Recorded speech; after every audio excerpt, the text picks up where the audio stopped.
উমা, আপনি? আমি মঞ্জুরি, রতনপুর বালিকা বিদ্যালয়ের হেড দিদিমণি হিসেবে জয়েন করতে এসেছি। আপনি হেড দিদিমণি? হ্যাঁ। এত কম বয়সে কলকাতা থেকে পালিয়ে এলেন বুঝি? আমার ঘরটা কোন দিকে? এ বেলা না হয় আমাদের সঙ্গেই, যাই হোক দুটো ডাল ভাত খেয়ে নিলেন। না না, এসবের আবার এত কষ্ট করে এসে আর রান্না করতে বসতে হবে না আপনাকে। সে কলকাতা ছেড়ে পালাচ্ছে অনেক অনেক দূরে, যেখান থেকে তার ছায়া আর এই শহরে কখনো পড়বে না। আমি আপনার কি ক্ষতি করেছি বসন্তবাবু? আমি সেক্রেটারিকে বলেছি এবার থেকে হেড দিদিমণির বেতন হবে 200 টাকা। যিনি সত্যিই এত কষ্ট করে স্কুলটাকে এই জায়গায় নিয়ে আসলো, করুণা করছেন? আমাকে আপনি এতটা সস্তা ভাবেন মিস সরকার? যদি সত্যি এতখানি সস্তা হতাম, হেনাকেই বিয়ে করতাম, তাই না? মানে কি বলছেন আপনি?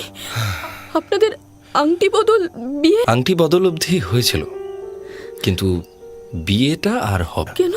কারণ আংটিটা আমি ফিরিয়ে নিয়েছি। কি করলেন বসন্তবাবু? একটা মেয়ের এত বড় সর্বনাশ! লোকে বলবে আমার জন্য। আপনার বোনের কোনো সর্বনাশ আমি করিনি, কারণ তিনি ম্যাকডোয়েল ক্লাবের সম্মানিত সদস্য প্যাট্রিক দেকে নিয়ে বেশ সুখী আছেন। আপনাকে একটাই অনুরোধ, এভাবে আর পালাবেন না।